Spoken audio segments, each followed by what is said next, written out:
신약성경 247면 로마서 6장 15절에서 23절의 말씀, 신약성경 247페이지입니다. 한 절씩 교독합니다. 그런즉 어찌하리요? 우리가 두 발에 있지 아니하고 은혜 아래에 있으니 죄를 지으려 그럴 수 없느니라. 너희 자신을 종으로 왜 순종하든지 그 순종을 하는 자간에 종이 되지 말을 생각하느냐. 혹은 죄의 종으로 사망에 이르고 혹은 순종의 종으로 의에 이르느니라. 하나님께 감사리로다.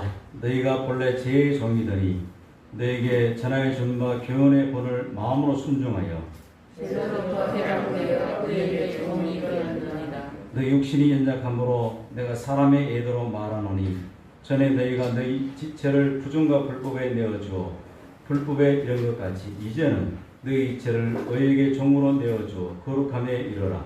너희가 죄의 종이 되었으면 그에 대하여 자유를 얻느니라. 너희가 그때 무슨 열매를 얻었느냐? 이제는 너희가 그 일을 부끄러워하나니 이는 그 마지막이 사망임이라.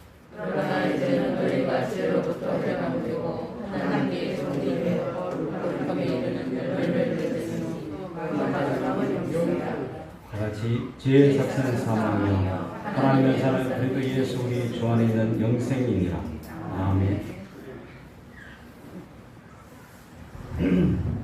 코로나 신규 확진자가 연속 4일간 평균 하루치 평균이 1,000명을 넘는 1,200명이야, 1,300명이야. 이런 상황 속에서도 하나님께 예배자로 살기 위해서 하나님께 나온 우리 성도님들에게 하나님의 은혜와 사랑이 넘치기를 주의 이름으로 기원합니다. 이럴 때일수록 믿음 위에 견고하게 서야 합니다. 여러 가지 위기 속에 그 믿음 위에 견고하게 서야 한다는 것이죠. 그리고 말씀으로 우리의 믿음을 다져야 합니다. 어떤 상황 속에서 흔들리지 않는 그 견고한 믿음으로 세워나가야 된다는 것이죠. 로마서를 저는 읽을 때마다 또 다른 은혜, 더 깊은 은혜가 주어지는 것을 발견하게 됩니다. 로마서뿐 아니라 다른 성경 전체가 그렇죠. 성경을 읽을 때마다 이런 귀한 말씀이 있었구나. 사실 그 말씀을 몇 번 읽었고 그때도 귀한 말씀이구나 했는데 또 오늘 보니까 또 더 귀한 말씀으로 다가오는 이 말씀이 우리를 새롭게 하는 그 은혜의 시간들이 있죠. 특히 로마서는 더 그렇게 강력히 다가오는 것을 보게 됩니다. 우리는 이 로마서를 통해서 계속 함께 은혜를 나누고 있는데요. 1장에서 3장 18절까지 말씀에서 그곳에는 이방인들의 죄와 하나님 백성이라 큰소리치던 유대인들의 죄, 그리고 모든 인류의 죄에 대해서 우리가 살펴보았습니다.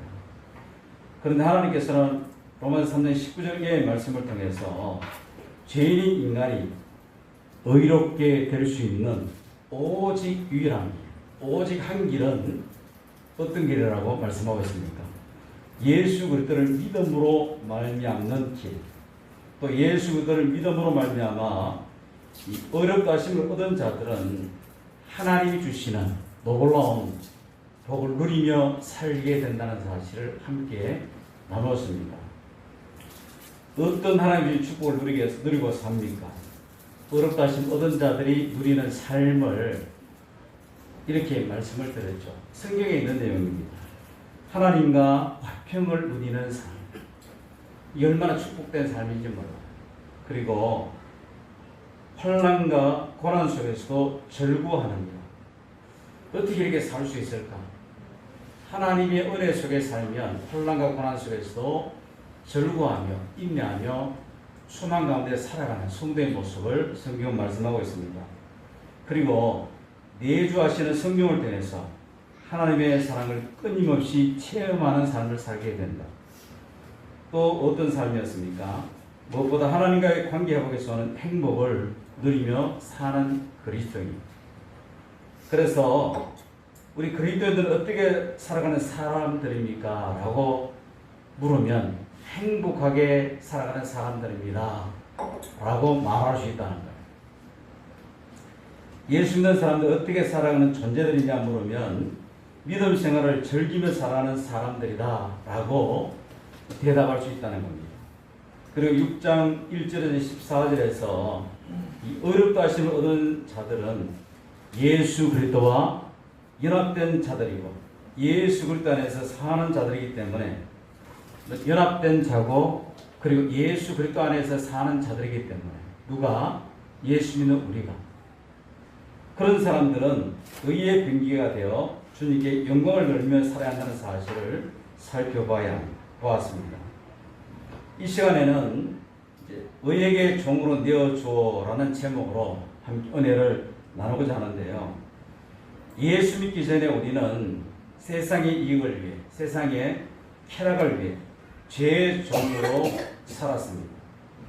아담 한 사람으로 말미암아 이 세상에 죄와 사망이 들어온 이후로 우리는 죄의 수렁에 빠져 살았던 존재들이에요. 그러나 이제는 우리는요, 예수 그리스도를 믿어 의롭다 하심을 얻었고 죄와 사망의 수렁에서 건져진 자들임을 성경은 우리에게 말하고 있습니다. 그러므로 우리의 신분이 바뀐 것이죠. 신분이 바뀐 것입니다. 이제 우리는 죄와 사망의 종이 아니라는 사실입니다. 죄와 사망의 종이 아니라는 사실입니다. 14절에 보면 죄가 너희를 주장하지 못하리니 이는 너희가 법 아래 있지 아니하고 은혜 아래 있음이라 라고 성경은 말하죠. 이 말씀이 무슨 뜻입니까? 예수 그리스도를 믿음으로 어렵게 된 우리는 율법 아래 있는 것이 아닙니다.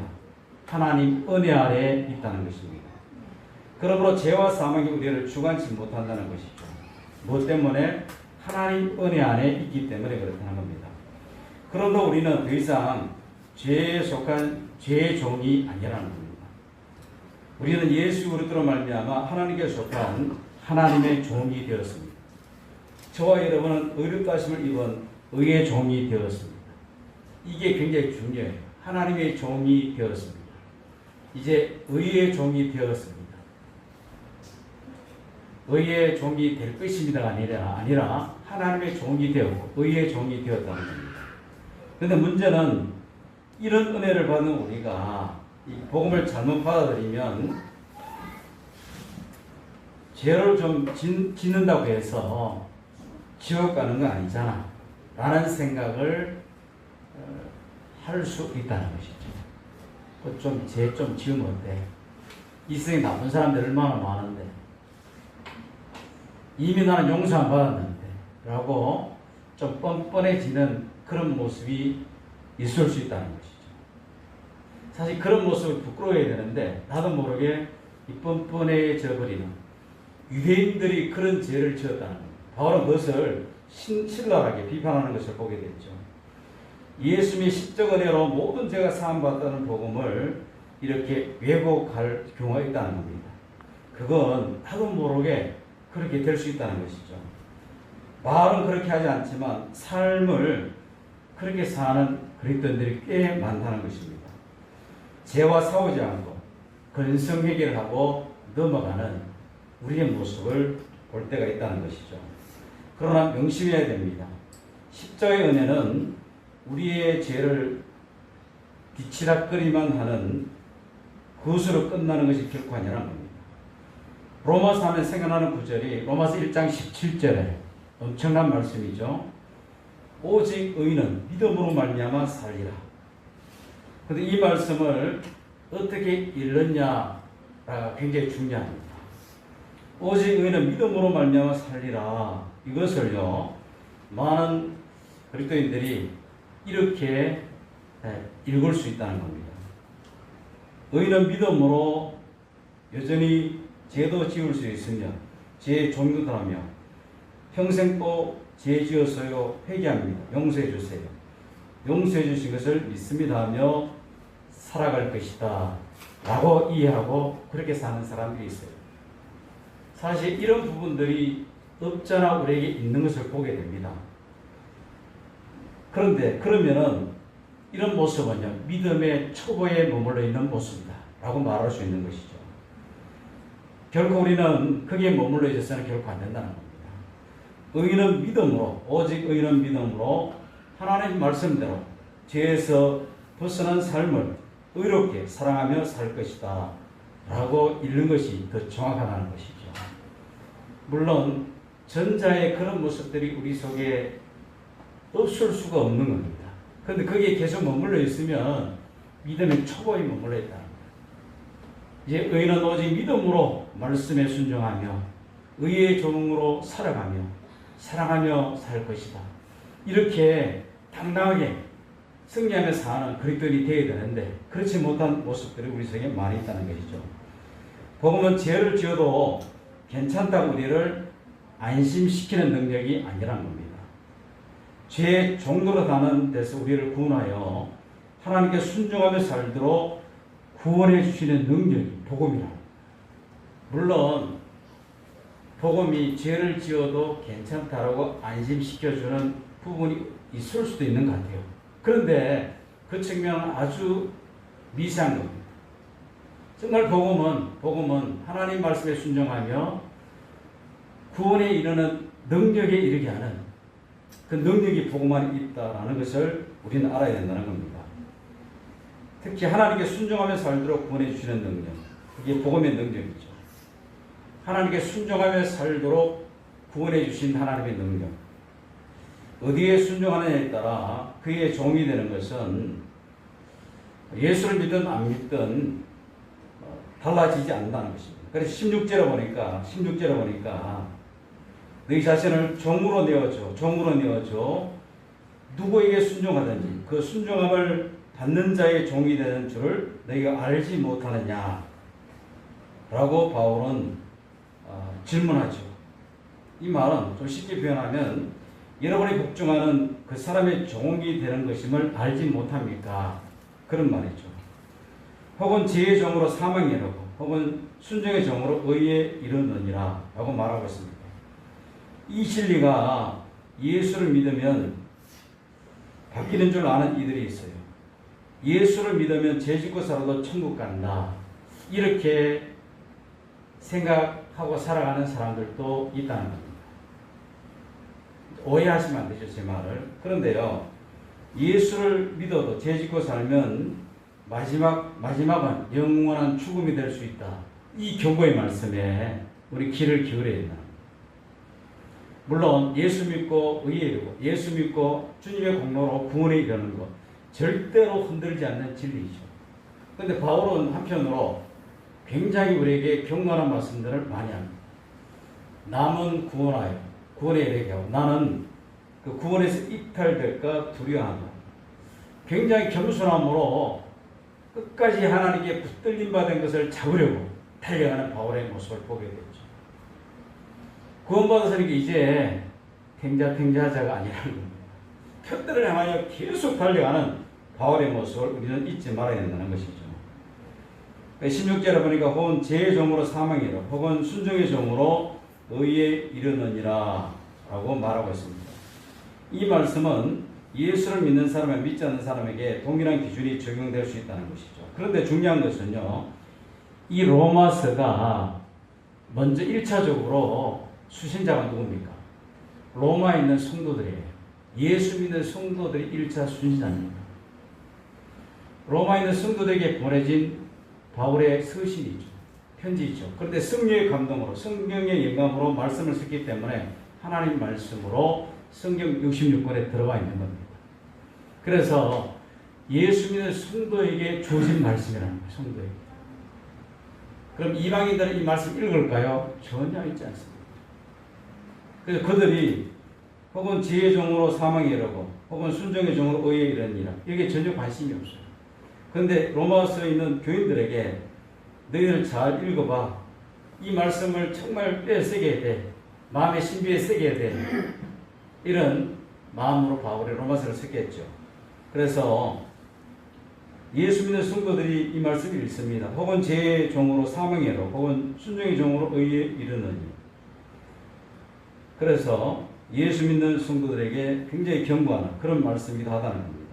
그리고 20절에서 21절에 보니까 너희가 죄의 종이 되었을 때는 의에 대하여 자유하였느니라. 너희가 그때 무슨 열매를 얻었느냐. 이제는 너희가 그 일을 부끄러워하나니 이는 그 마지막에 사망임이라 라고 말합니다. 여러분이 죄의 종일 때는 마지막은 사망입니다. 이렇게 중간에 빼쁘고 이렇게 읽으면 어때요? 내가 죄의 종일 때는 마지막은 죽음입니다. 사망입니다. 그렇죠. 죄의 종일 때는. 22절 그러나 이제는 너희가 죄로부터 해방되고 하나님께 종이 되어 거룩함에 이런 열매를 맺었으니 그 마지막은 영생이다. 하나님이 종이 되면 마지막은 영원한 생명이다. 이 말씀을 하고 있는 것이죠. 그러면 예수를 믿는 축복은 무엇이며 예수 믿어서 달라지는 것이 뭡니까? 예수를 믿으면 죄의 종로가 되지 않고 하나님께 순종하며 살게 된다라고 성경은 말하고 있는 겁니다. 그래서 18절과 19절에 보니까 그 삶을 의의 종의 삶이라고 표현하고 있죠. 의의 종. 이 말은 단순히 의롭다 인정함을 받는다. 그리고 의롭게 산다라는 의미만 아니라 의롭게 사라진다라는 의미도 갖고 있다. 의롭게 사라진다. 이것을 16절에서는 순종의 종이라고 했고 22절은 하나님의 종이라고 말씀하고 있습니다. 본문에서 의를 한 인격제처럼 사용하고 있습니다. 인격제. 즉 예수를 믿는 사람은 의가 이끌고 가는 삶, 의가 이끌고 가는 삶, 의에게 사로잡힌 삶을 산다라고 말하고 있는 겁니다. 그러나 이런 경우가 있잖아요. 나도 예수를 믿었지만 의의 종이 잘 안 되던데요. 이런 말을 하는 그리스도인들이 많을 수 있습니다. 저도 그랬고요. 성령께서 우리 마음에 임하셨다고 해서 우리가 저절로 하나님께 순종하게 되는 것이 결코 아니라 우리는 성령께서 내 마음에 계심을 확신해야 됩니다. 이게 굉장히 중요하죠. 확신하는 거, 고백하는 거. 나는 의의 종이고 하나님의 종이고 성령이 내 안에 계심을 확신하는 거. 그런데 성령이 내 안에 계신다고 해서 저절로 하나님의 말씀에 순종하며 살게 되는 것이 아니다라는 겁니다. 하나님께 순종하느냐 안 하느냐 하는 열쇠가 있는데 그 열쇠를 보니까 그 사람의 마음이 어디에 순종하느냐, 어디에 불순종하느냐, 그 열쇠가 사람의 마음에 있는 것을 바울은 표현하는 것을 보게 됩니다. 우리 예수를 믿고도 마음으로 육신을 따라가기 원하면 성령은 어떻게 할까요? 어떻게 할 수가 없습니다. 예수를 믿고도 육신을 따라 살기를 원해서 가면 성령님도 어떻게 할 수 없는 거예요. 근심할 뿐이라는 거예요. 성령님은 우리가 진정으로 하나님의 종이 되기를 갈망하면 어떻게 할까요? 얼마든지 우리를 도우십니다. 우리의 연약함을 아시는 성령께서 우리를 도우시나니 성령님은 우리를 도우기 위해서 우리에게 보내신 분입니다. 언제든지 도울 준비가 되어 계신 분이 성령이시죠. 파라클레토스. 우리를 인도하시고 그리고 이끌어가시고 도우시고 그래서 보혜사라고 그러죠. 보혜사. 언제든지 도울 준비가 완벽하게 된 분이 성령입니다. 그런데 우리가 마음의 결단을 육신대로 살라고 결단해버리면 성령님은 탄식하며 가만히 계신다. 그러나 갈망하며 간절히 원합니다. 도우시옵소서 하면 성령의 도우심 따라 우리가 살 수 있는 것이죠. 이것을 19절에 사도 바울이 좀 쉬운 방식으로 표현하고 있습니다. 내 육신이 연약함으로 내가 사람의 예대로 말하노니 전에 너희가 너희 지체를 부정과 불법에 내어주 불법에 이름같이 이제는 너희 지체를 의에게 종으로 내어주어 거룩함에 이르라 라고 말합니다. 내어주어라는 단어, 이게 우리는 주목할 필요가 있습니다. 우리가 우리 자신을 부정과 불법에 내어주기도 하고 의에 내어주기도 한다는 것입니다. 그럼 우리가 불법의 종이 되느냐 의의 종이 되느냐 하는 열쇠는 우리가 가지고 있음을 보게 되죠. 목사님, 모든 것이 하나님의 전적인 주권 안에 있다면서요. 모든 것이 하나님의 섭리와 경륜 속에 있다면서요. 이렇게 질문하면 모든 것이 하나님이 결정하시고 하나님이 이끌어가시고 하나님이 도우신다면서요. 우리 마음이 뭐 결정할 게 있겠습니까? 이런 질문이 드시면 곤란하겠죠. 이건요, 하나님이 절대 주권 아래, 하나님의 전적인 은혜 아래 사는 성도가 내 마음의 결단을 어디에 내주느냐에 따라 우리가 순식간에 죄의 종이 될 수도 있고 의의 종이 될 수도 있다. 이미 의의 종이 되었고 하나님의 종이 되었는데 어디에 내어주는가, 그게 관건임을 오늘 본문은 우리에게 지적하는 것이죠. 우리가 죄를 지어서 교도소에서 수감되는 것은 우리 마음과 상관없이 강제적인 것입니다. 죄를 지었기 때문에. 그러나 우리가 술집에 가고 안 가는 것은 우리 마음이 결정하는 것이죠. 그렇죠. 오늘 주일 예배에 참석한 것 또한 우리 마음이 결정한 것입니다. 갈등이 있습니다. 그렇죠. 사실은 정말 예수 믿는 사람, 정말 의의 종이 된 사람, 하나님의 종으로 확신하고 나는 하나님의 종입니다, 의의 종입니다 고백하며 살아가는 사람들은 갈등이 별로 없어요. 하나님께 나오는데. 그런데 세상에 찌달리다 보니까, 고단한 인생을 살다 보니까 주일날 교회 나오는 것이 멈칫해집니다. 우리 믿음이 자꾸 약해지는 것을 보게 되죠.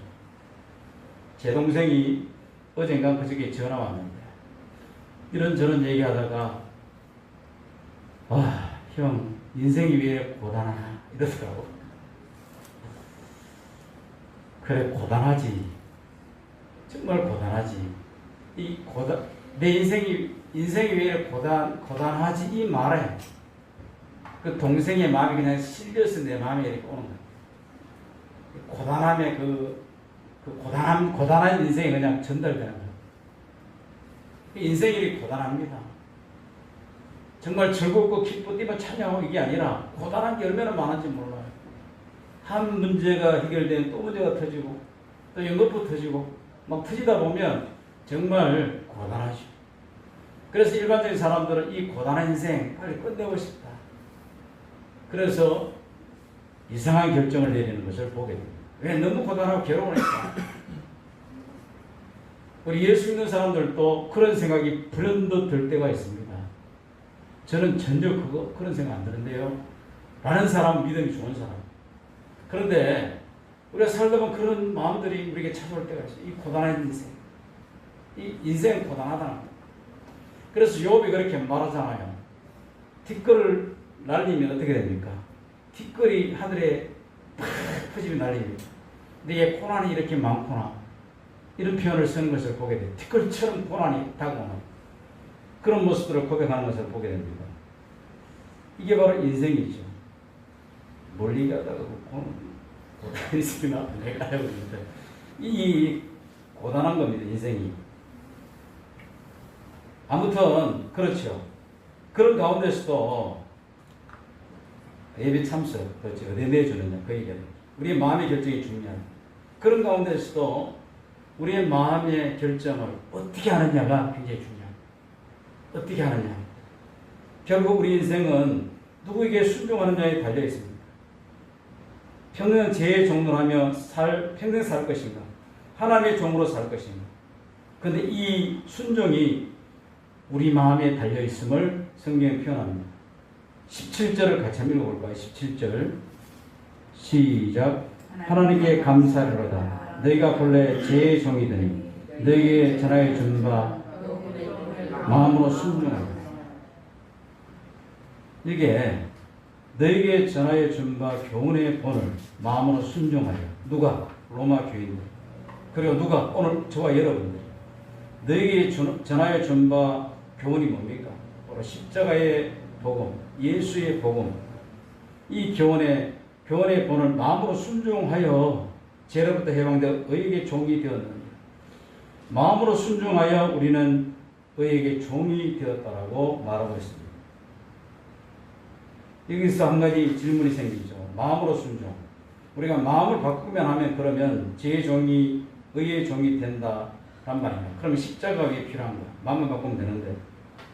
그러면 성령이 왜 우리 마음에 오실 필요가 있는가? 근데 중요한 것을 잊고 하는 질문이죠. 우리가 죄의 종일 때는요, 아무리 마음이 원하여도 죄에서 벗어날 수 없어요. 죄의 종일 때. 그래서 주 예수께 십자가에 달려 죽으신 것입니다.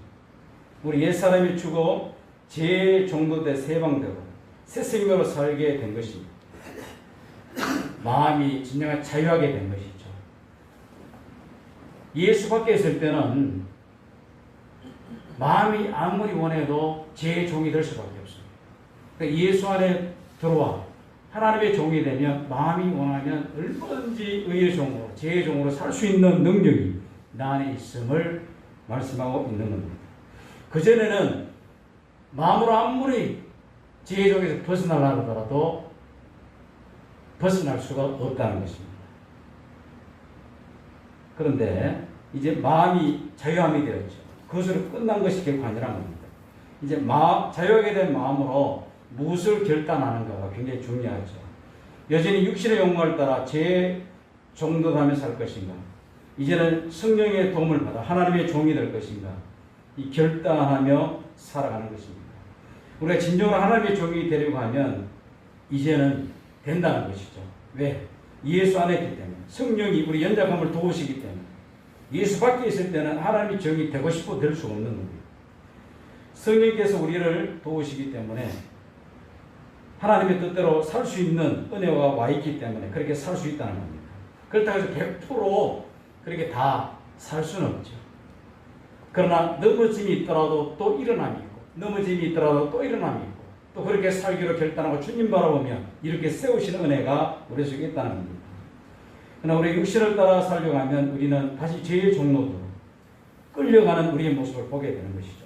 많은 그리스도인들이 구원을 받고도 죄의 종로라는 이유가 여기 있는 것입니다. 십자가 은혜로 구원받고도 마음이 육신을 따라가기 원하고 죄를 원하면 세상 욕망을 추구하기 때문에 그렇게 살아가게 되는 것이죠. 그래서 많은 그리스도인들이 하나님의 말씀대로 살기 어렵습니다.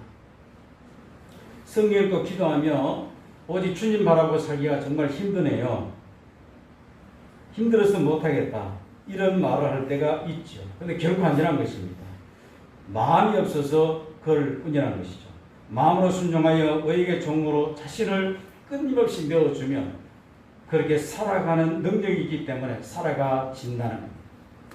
이 싸움을 우리 계속해야 된다. 이 싸움을 계속해야 된다는 겁니다. 내어주는, 내 모든 건 내려놓고, 가사가 얼마나 어려서요. 내 모든 건 내려놓고 주님만 나의 주인은, 이건 내려놓고는 것, 하나님께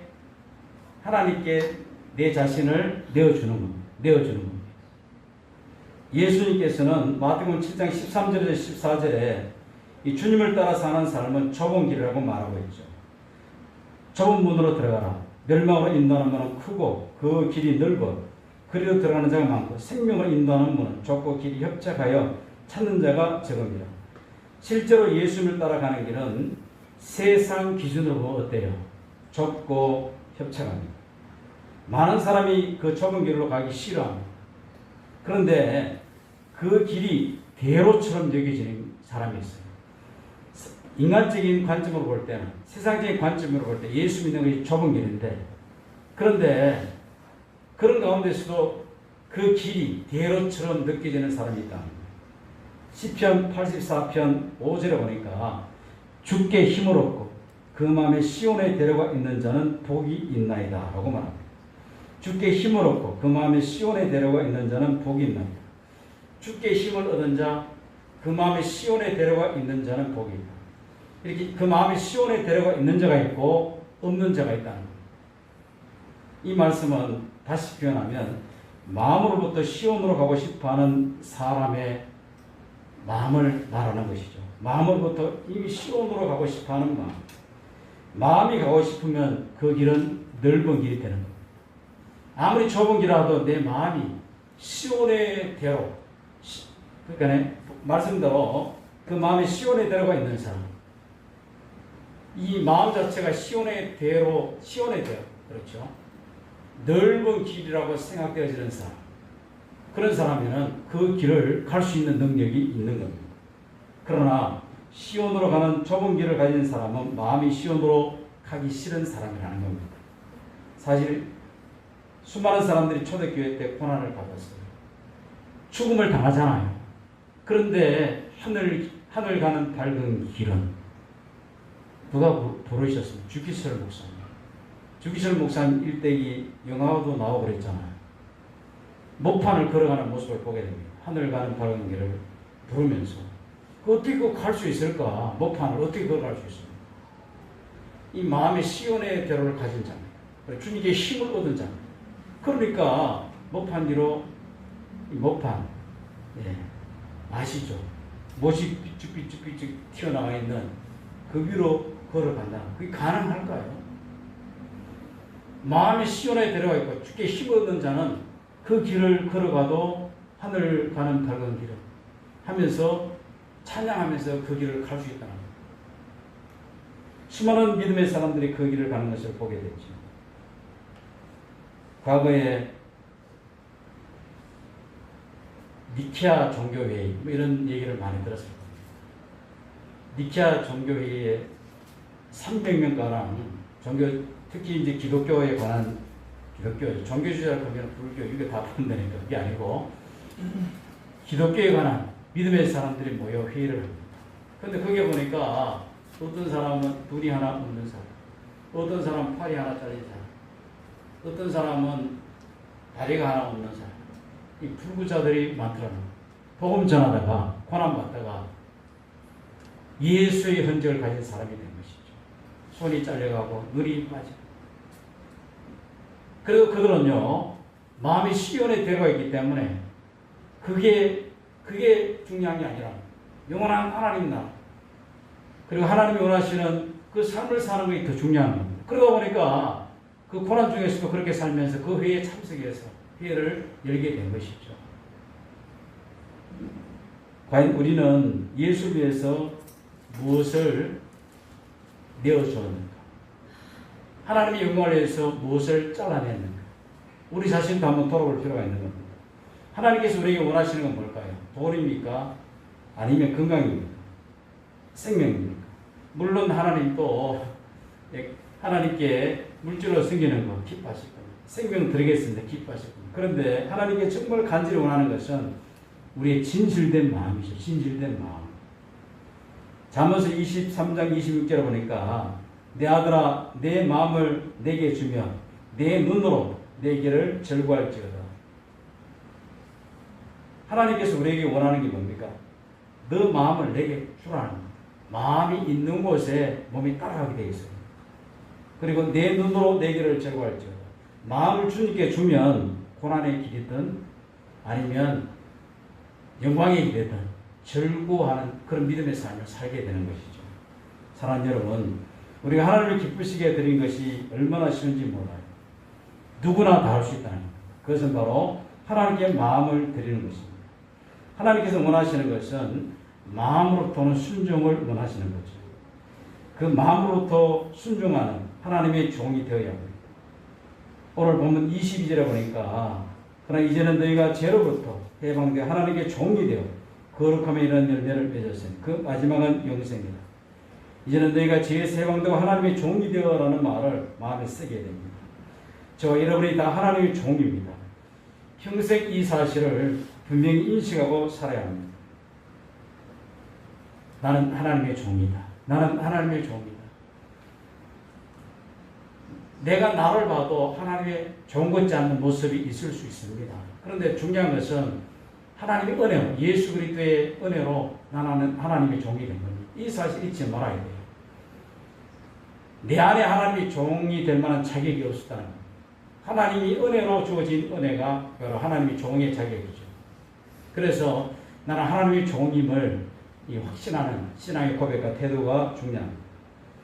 그리고 22절에 나타난 구원받은 자의 삶의 네 가지를 주목해 보시기 바랍니다. 22절 다시 한번 읽어볼게요. 다시 한번 시작. 그러나 이제는 너희가 죄로부터 해방되고 하나님께 종이 되어 거룩함이 이런 열매를 맺었으니 그 마지막은 영생이다. 굉장히 은혜가 되고 재미있는 말이죠. 죄에서 해방을 받고 다음에 바로 그 마지막은 영원한 생명이다. 이렇게 해도 연결됩니다.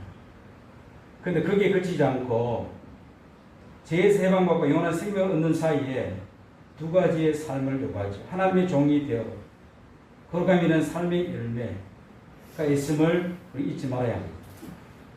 그렇습니다. 죄에서 해방을 받고 하나님의 종이 되어서 거룩함이 있는 삶의 열매를 맺고 그 마지막은 영원한 생명입니다. 많은 사람들은요 이거 빼보고 살려고 합니다.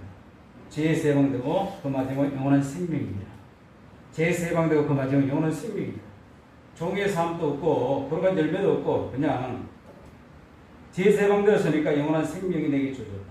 그러면서 복음을 곡해하고 오해할 수 있다는 것입니다. 여기에서 죄에서 해방된 성도에게 요구하는 삶이 있다는 것이죠. 그게 바로 하나님의 종이 되어 그리고 거룩함이라는 삶의 열매를 맺고 이걸 하나님이 요구한다는 겁니다. 저와 여러분은 어떤 삶을 살아가고 있습니까? 대부분의 그리스도인들이 꿈꾸는 행복한 삶이 뭘까요? 행복한 삶이 돈을 좀 많이 벌어서 성공하고 자녀들이 다 잘 되고 건강하게 은퇴한 후에 안락한 삶을 누리는 것. 이게 예수 믿는 사람이나 예수 믿지 않는 사람들이 다 원하는 삶입니다. 저도 그 사람들 축에 속하더라고요. 저희 집사람인데 이렇게 물었어요. 나중에 65세 이후면은 보험공단에서 연금이 나오잖아요. 우리는 얼마 받지 묻더라. 40 몇만 원 요구하더라고. 그러니까 그 후에 살 수 있겠나. 그런 말을 제가 툭 던지는 걸 봤습니다. 미래에 대한 불확실함이 어때? 불안하다. 예수 믿는 목사도 그에 대해서 불안을 느끼고 있구나. 이런 생각을 할 때 참 부끄러움이 내 속에 밀려와요. 젊은 날에 목회할 때 정말 오직 하나님의 영광. 그래서 때로는요, 예수님이 33세까지만 살았으니까 나도 33세에 죽어도 양이 없어. 이런 마인드로 막 이제 뜨거움으로 목회를 시작하고 목회를 막 하죠. 근데 나중에 은퇴한 목사님들 가끔 이런 얘기를 합니다. 나이 들면 갈 데 올 데 없어. 젊을 때 잘 챙겨놔. 그런 말을 들을 때, 아니, 선배 목사님이 이제 믿음 없는 말을 하느냐. 이런 얘기를 제가 툭툭 했어요. 뭐, 직접 하진 안 했지만, 최소한 연금보험을 국민 하는 공단에서 하는 거하고, 또 개인적으로 하는 거 두 개는 들어가야 되거든. 근데 저는 그때 한참 젊었고, 나름대로 막 열심히 하니까, 하나님 책임지는데 그게 무슨 말씀입니까? 이런 말을 제가 같은 젊은 목사님들끼리 모이면 그런 얘기를 하고 냈었어요. 돌이켜보면 그분들이 왜 그렇게 얘기했는지 이제는 이해가 가요. 그래서 예수 믿는 사람이나 목사들도 은퇴 후의 삶이 이렇게 돈의 기준이 되어 있구나라는 그런 생각을 하면서 좀 서글퍼지더라고요. 이렇게 사는 것이 정말 하나님을 기쁘게 하는 삶인가? 제가 말씀드리는 것은요, 이 극단적으로 가서는 결코 안 돼요. 물론 미래를 준비해야 됩니다. 그렇죠? 그런 것들이 필요해요. 그런 것들이 중요합니다.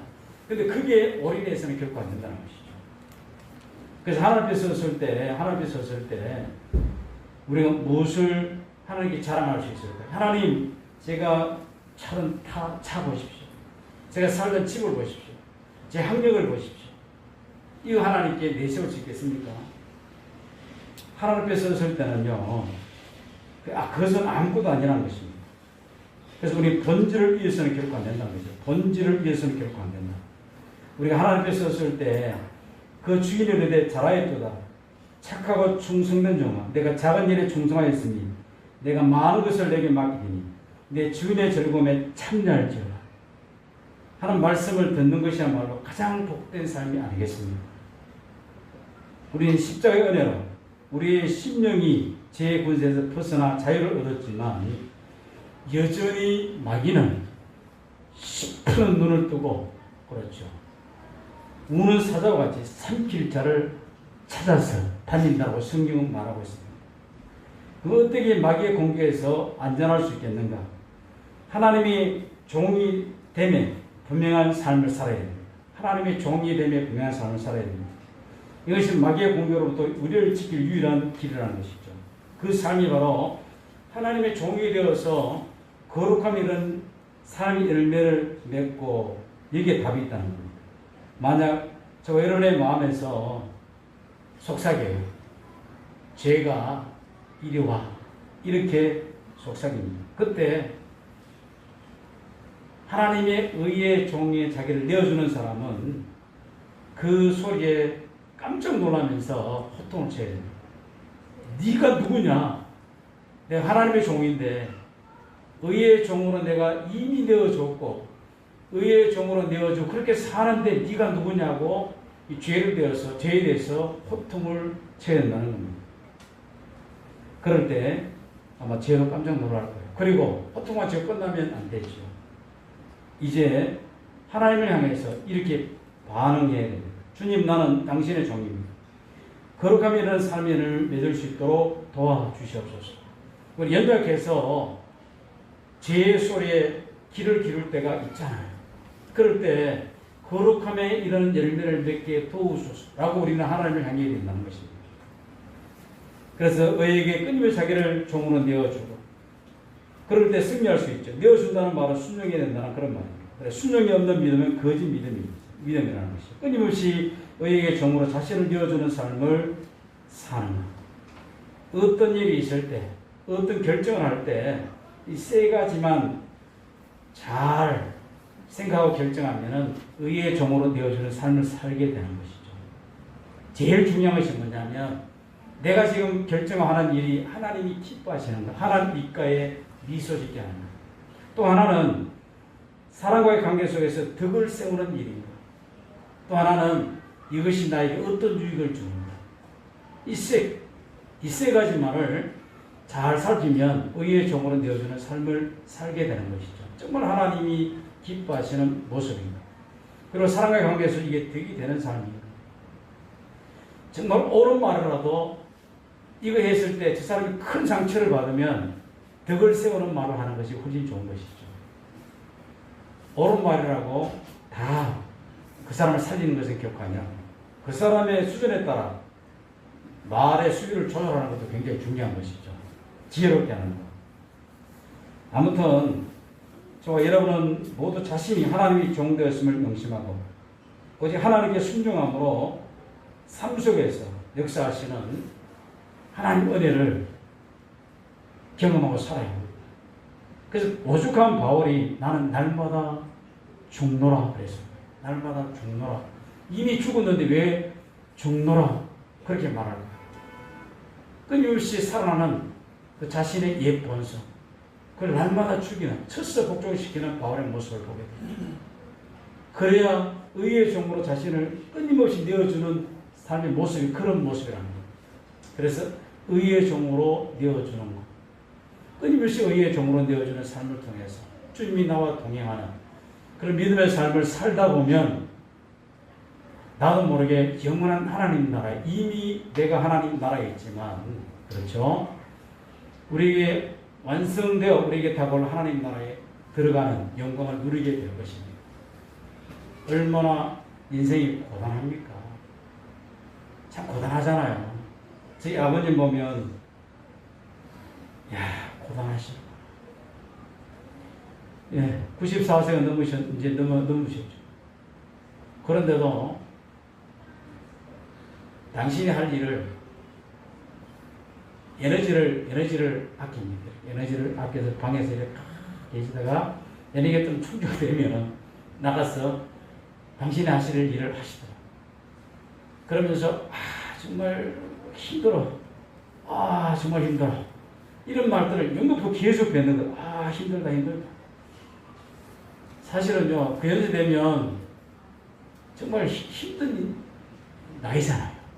그런데도 이 고단한 인생을 이렇게 살아가는 그 봤습니다. 저도 이제 그럼 저는 어떤가? 아버님과 비해서 나이 차이가 많이 나고 훨씬 젊은데도 같이 뭔가를 하는데도 나도 힘들어요. 근데 아버님 때 힘들다는 소리를 못해. 그게 이제 인생이죠. 고단한 게 인생. 이런 와중에, 이런 어렵고 힘든 와중에서도 우리는 하나님이 종이 되었음을 고백하고 확신하고, 또 거룩함이라는 열매를 맺기 위해서 하나님과 동행하는 삶을 끊임없이 추구하고, 그렇게 살아갈 때 하나님 우리에게 힘과 능력을 대해 주시는 거죠. 이길 수 있는 힘을 또 주는 겁니다. 그러면서 하루의 인생의 여정을 살게 하시고 그 다음 나를 또 맞게 하시는 거예요. 그래서 순례자의 길을 가는 거예요. 순례자의 길. 만약에 천국이 없다면, 영원한 하나님 나라가 없다면 이렇게 살 필요가 전혀 없어요. 그런 영원한 하나님 나라이기 때문에 우리 이렇게 살아가는 것이죠. 그게 우리의 소망이기 때문에 그 하나님 나라가 우리의 영혼에 다시 되어 우리 이끌어가기 때문에. 그래도 오늘 그러므로 이번 주 한 주간도 그 은혜 속에서 주님과 동행함으로 이 고단한 인생이지만 넉넉히 이기며 승리하며 살아가는 우리 귀한 삶이 되어지기를 주 이름으로 부탁을 드립니다. 살아계신 하나님, 우리 인생을 돌아볼 때 고난하고 힘들고 어렵지만 우리의 소망이 위대하고 우리의 장차 주어질 그 영광이 아름다고 귀하기 때문에 고단한 인생길 속에서도 주님이 주시는 그 은혜와 십자가의 은혜에 붙들려 승리하는 귀한 성도의 삶을 살게 하여 주옵소서. 또한 하나님이 끊임없이 우리에게 의의 종으로 살고자 결단한 성도들에게 힘과 능력을 주심을 믿습니다. 그 은혜 안에 살아감으로 반드시 승리하고 살아내 드리는 귀한 하나님의 자녀들 다 되게 하여 주옵소서. 이번 한 주간 또 하나님이 공급하시는 그 힘의 능력 안에서, 말씀 안에서 승리하는 귀한 삶이 되게 하시기를 간절히 소명하며 예수님의 이름으로 기도드립니다. 아멘.